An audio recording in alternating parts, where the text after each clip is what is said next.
শীত শেষের দিকে চলে আসছে, তো ভাবলাম আবার একটু ভেজা পিঠা খাওয়া যাক, মানে শীতের পিঠা। শীতের পিঠা তো শীত ছাড়া একেবারেই ভালো লাগে না, তাই তো আবারও শীতের পিঠা বানিয়ে নিলাম, সেই সাথে খেয়েও নিলাম। অনেক বেশি মজা হয়েছিল শীতের পিঠাটা। এই বছরের জন্য শীতের পিঠা খাওয়া একেবারেই শেষ। আবার ইনশাল্লাহ আগামী বছর শীতের পিঠা খাবো, শীতের দিনে আল্লাহ যদি বাঁচিয়ে রাখেন। হ্যালো এভরিওয়ান, আসসালামু আলাইকুম। কেমন আছো তোমরা সবাই? আলহামদুলিল্লাহ, আল্লাহ তাআলার অশেষ রহমতে আমরা সবাই অনেক বেশি ভালো আছি। সকাল সকাল দুই মেয়ে মিলে কি যে শুরু করছে, কিছুক্ষণ মাহিরা দুষ্টুমি করে, আবার কিছুক্ষণ হচ্ছে মারোয়া দুষ্টুমি করে। দুইজনে মিলে কি যে খুনসুটি শুরু করছিল, এত বেশি ভালো লাগছিল আমার, তাই তো একটু ভিডিও করে রাখলাম, ক্যামেরা বন্দি আর কি। অনেক সময় দেখা গেছে এইগুলো দেখেও হাসি পাবে যে কি অবস্থা, মারোয়া কত ছোট ছিল। এইরকম ছোট ছোট জিনিস ভিডিও করে যদি রেখে দেওয়া যায় স্মৃতি হিসেবে, অনেক বেশি ভালো হয়, তাই না? সকাল সকাল আবার আমাদের বাসায় যে মেহমান আসছিল তারা আবার পুরি নিয়ে আসছিল, পুরি আর সিঙ্গারা। তো আমি ভাবলাম একটু চা করে নিই, তো চা দিয়ে পুরি সিঙ্গারা খেতে ভালোই লাগে, তাই আমি একটু চা করে নিলাম। আর চাটা তো আমার অনেক বেশি পছন্দ, তোমরা যারা আমার ভিডিও দেখো তারা তো জানোই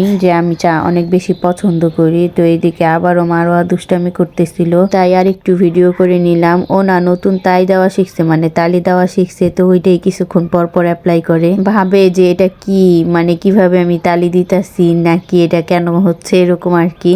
তো এদিকে দেখো বিছানাটা কি পরিমাণে অগোছালো হয়ে গেছে, আর তোমাদের ভাইয়া নিয়ে আসছে বাবুকে, যে বলে বাবুকে রাখো। আমি আবার বাবুকে রাখবো কিভাবে, আমি তো ভাবছি এখন বিছানাটা গুছিয়ে নিব, তাই বাবুকে মাহিরাকে দিয়ে নিচে বসিয়ে রেখেছিলাম, তারপর বিছানাগুলো খুব ভালো করে গুছিয়ে নিচ্ছি। তারপরে তো চলে আসলাম শীতের পিঠা খেতে, তো শীতের পিঠা নিয়ে বসে গেছি, এখন আস্তে আস্তে খেয়ে নিব। আসলে মেহমান বাসায় তো, তাই আর কি শীতের পিঠা বানানো হয়েছে, এখনো কিন্তু অনেক কাজকর্ম পড়ে আছে, তো ভাবলাম আমাকে পিঠাটা খেয়ে নিই। পিঠাটা খেতে ভীষণ মন চাচ্ছিল, তারপরে তো আমি পিঠা এখানে খেয়ে নিছি। অনেকগুলো পিঠা নিয়েছি, তবে এগুলো সব খেতে পারি নাই, আমি 2টা পিঠা খেয়েছিলাম, তবে আমার কাছে মোটামুটি ভালোই লাগছে। পিঠা খেতে খেতে বলি, যারা আমার ভিডিওটা এই পর্যন্ত দেখেছো, একটু হলেও যদি ভালো লাগে প্লিজ আমার ভিডিওটিতে একটি লাইক করে দিও, সেই সাথে কমেন্টও করে দিও। আর যদি খুব বেশি ভালো লাগে যায় তাহলে একটা শেয়ার করে দিও, সেই সাথে আমার পেজটিকে ফলো করে দিও। আর যারা ইউটিউব থেকে দেখছো তারা আমার চ্যানেলটিকে সাবস্ক্রাইব করে দিও প্লিজ। তোমাদের একটি লাইক আমাকে অনেক দূর এগিয়ে নিয়ে যেতে সাহায্য করবে, সেই সাথে আমার ভিডিওটি অনেক ভাই বোনদের কাছে নিয়ে যেতে সাহায্য করবে।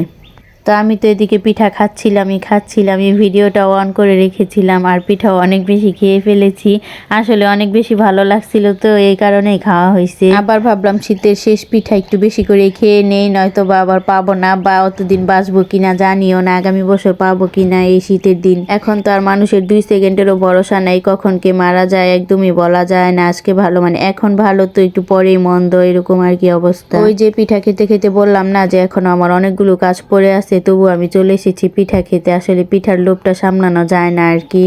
তো আমি এইদিকে তো বিছানাটা ভালো করে গুছিয়ে নিলাম, দেখতেই পারছিলা যে কি অবস্থা, বিছানাটা কি পরিমাণে এলোমেলো হয়েছিল। আর আমার কাছে মনে হয় শীতের দিনে অনেক বেশি নোংরা হয়ে থাকে বিছানা, ওই ল্যাপ কাঁথা কম্বল দিয়ে আর কি আর করব, শীত তো লাগে, সেজন্য এগুলোও ব্যবহার করতে হয়। শুধু খেলেই তো হবে না, সেই সাথে কাজকর্ম করতে হবে, ঠিক এই কারণে আমি আবার ফ্রিজ থেকে মাছ তরকারি ভিজিয়ে নিচ্ছিলাম বলতে আর কি নামিয়ে নিচ্ছিলাম, নামিয়ে রেখে দিব, পরে রান্না করব। যদিও আজকে রান্না বান্নার ভিডিওটা করতে পারি নাই, তো এই তো আমি এখন ভিজিয়ে রেখে দিব। তারপরে তো আমি এখন অন্য কাজকর্ম করতে চলে যাব, আবার নাস্তাটাও খেতে হবে। সকালের নাস্তাটা এখন পর্যন্ত আমি খেতে পারি নাই, কারণ মেহমান বাসায় থাকলে অনেক বেশি কাজকর্ম করতে হয়। ভাবতে পারেন কোথায় মেহমান, ভিডিও তো করে দেখায় না। আসলে সবাই তো ক্যামেরার সামনে আসতে চায় না, সেই জন্য আনিও না। দরকার কি, নিজে ভিডিও করি, নিজের প্রফেশন করতে চাই, নিজেরটা নিজেই করি, অন্য কাউকে আর ঠেলে ঠেলে ভিডিওতে আনার প্রয়োজন মনে করি না, দরকার নাই। আজকের ভিডিওটা এখানেই শেষ করে দিব, দেখা হবে নতুন কোনো ভিডিওতে। আল্লাহ হাফেজ।